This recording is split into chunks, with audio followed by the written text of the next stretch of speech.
What's up, citizens of Gotham? You're watching The Political Vigilante. My name is Graham Elwood. So we keep seeing these polls come out, right? And when the corporate media puts out a poll, it's usually, Biden's the best, Warren's awesome, whatever. No, who, Bernie, who? Like, they're always that. So here's a poll that just came out that I don't see anybody really talking about.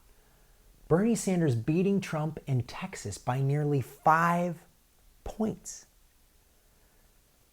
Why is Texas so big? Hey man, Beto O'Rourke actually brought it up during the last debates. It's 38 electoral votes. 38 electoral votes. So if Bernie Sanders is, and none of the other Democratic nominees are even close to this. So let's assume whoever would be the Democrat is going to have New York, Illinois, California, right?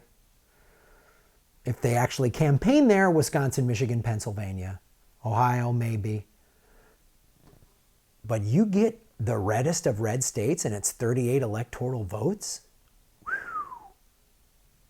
Why is that? Maybe because, ranchers and stuff in Texas are being hurt by the TPP. Farmers all across the country are being hurt by these tariffs that Trump has put on China. It's hurting them. The people that supported him, that said they voted for Trump because Trump was going to bring back jobs and make America great again, they're like, wait a minute. You want to know which state has the largest number of new DSA chapters opening up? Texas. Who's a Democratic Socialist? Bernie Sanders. Data from the University of Texas at Tyler Center for Opinion Research shows that while not all members of the Democratic field have the power to flip the state, Bernie Sanders very well could.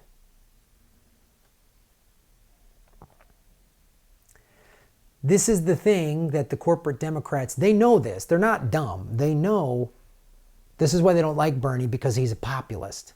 And when you go to people that are struggling and you tell them, I'm going to give you $15 an hour minimum wage, I'm going to give you Medicare for all, I'm going to do student loan debt forgiveness, which is the cost of the Trump tax break. He gave $1.5 trillion in tax breaks to his rich buddies. And Republican Trump supporters, red state voters are like, wait a minute, $1.5 trillion, that's what student debt forgiveness would cost. Student debt loan forgiveness is about $1.6 trillion. So $1.5 in tax breaks, that could have gone to paying off people's student loans. Instead, it went to rich people. Free college tuition, Green New Deal. Hey, Texas has a lot of wind farms. I don't know if you've ever been to Texas. It's flat and the wind just rolls through there. There's wind farms in Texas. If you watch An Inconvenient Sequel, Al Gore goes to the reddest city in the reddest county in the reddest state in Texas, and the mayor's like, I'm not a big Democrat, but we went green because it just made more sense. Texas just sits, it's flat and windy, and there's sun on it all the time. Gee, I wonder if there's energy to be made there. So Texans are realizing this. Buttigieg, Kamala, Warren fail to flip the state in this poll. They fail to. Let's get into the specifics of the poll. Sanders and Biden win by the same margin in the poll, both at 4%.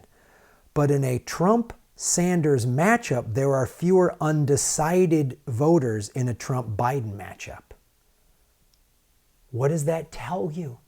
Because Biden, I think some people are going to be like, well, if I got to choose between this rich old white guy and that old white guy, I don't know, probably just Trump.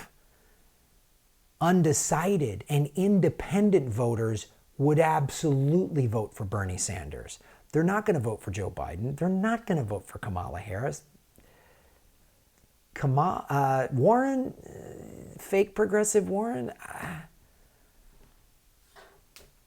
There's no video from 30 years ago of Bernie Sanders saying awful things, because he's been saying the same thing for 40 years, 30, 40 years. I mean, we need free healthcare. Healthcare is a right, not a privilege. He's been saying the same thing. When he argued in the 1994 crime bill against Joe Biden, who drafted the bill, he said, why are we're not dealing with the problem? Right? Texas also, there's a lot of Latino voters. There's more people in the cities now. They're on the front lines of the immigration debate, and they're seeing it. O'Rourke and Biden still lead Sanders in primary polling. The data shows in the general election, Sanders outperforms Biden and nearly ties home state candidate O'Rourke.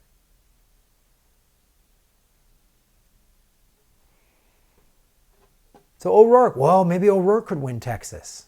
O'Rourke's doing a little better than Sanders in Texas at this poll juncture right now. No, there's no other state O'Rourke can win. Sanders would win the whole East Coast. He'd win Illinois. He'd win the Midwest. He'd win California. Then Trump is left with the Deep South, hopes he gets Florida, hopes he gets Ohio. That's going to be a tough sell. You know, and Sanders would grab some of the purple states too, man. See this? How this starts to stack up like Sanders could have an electoral landslide. If the Democrat Party and people on the left are like, we got to beat Trump, this is big news, right?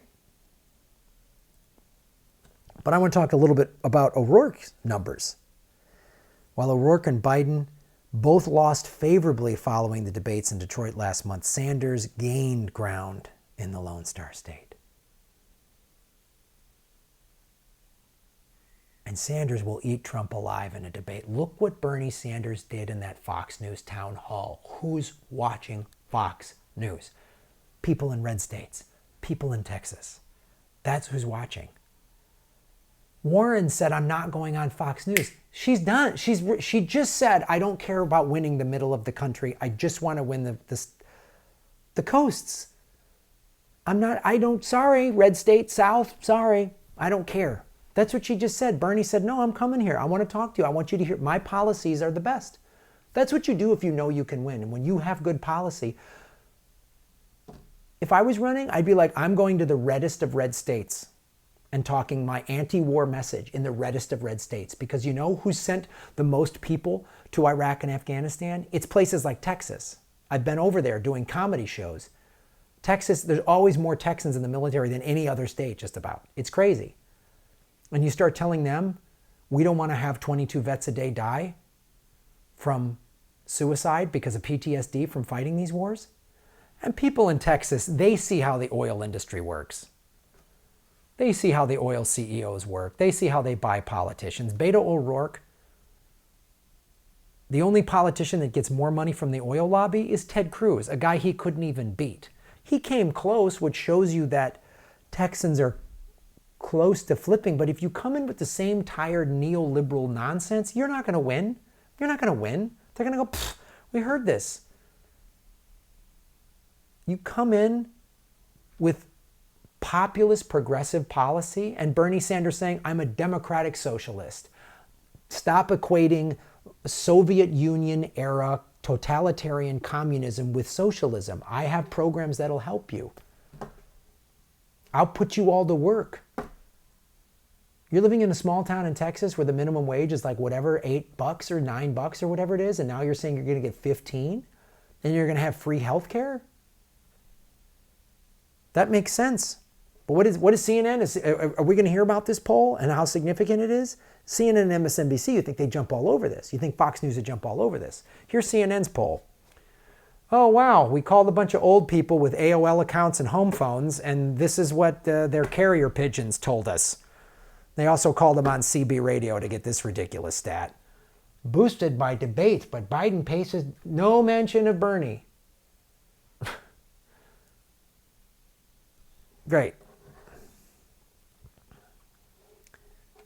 Get rid of identity politics and go for populist. This is identity politics. Right? Bernie can win. He could crush Trump. And he would get in office and implement his plans like that. He'd have a completely progressive cabinet. He'd have a Democratic Congress and maybe even get a Democratic a progressive. Imagine how emboldened people like Ocasio-Cortez would feel if Bernie Sanders were their president. Those peoples in Congress would be like, boom. The corporate Democrats would be like running for the cover, and we'd have real progressives in there. It's doable. Thanks for getting your news here and not the liars on corporate media. Thanks for, I'm never going to lie to you. I said this before, I'll say it again. Look, I may get it wrong. You may not agree with me, but know this. If I get it wrong, I'll own it. I'll say, my bad, I got it wrong. I'm just one guy in his apartment. I don't have a team of researchers. And I say, this is what I believe in. No, there's this. This was just because I was playing videos and another clips into this earpiece. There's no producer here going, Graham can't say that. Don't say that. Gallup is one of our sponsors. Don't make fun of their bullshit polls, Graham. This is just when I play video on the screen. This is just so I can hear it and you guys can hear it at the same time. Or when I do a Skype interview, I wear this. That's it. That's what I'm for. There. Now you know. I'm standing in front of a TV screen in my apartment. I'm a fan of women's basketball. Go Sparks. Progressive Comedy Tour is coming September. Omaha, Sioux Falls, Madison, Wisconsin, Minnesota, Minneapolis, Minnesota, and Iowa City. Middle of the country. We come to you. We know there's progressives everywhere, so get your tickets at grahamelwood.com and join us in Australia. Adelaide, Melbourne, and Perth ticket links are now live. We will be adding Sydney soon. Check that out. August 31st, I'll be at the Minds event in Pittman, New Jersey, speaking on a panel. If you use coupon code GRAHAM, you get to save 10%. Go to grahamelwood.com, like, share, and subscribe. Get these videos out there. We've picked up a bunch of subscribers in the last month, which is awesome. Welcome to the new viewers. Spread the word. Thank you for getting your news on YouTube and not from the oligarchy liars.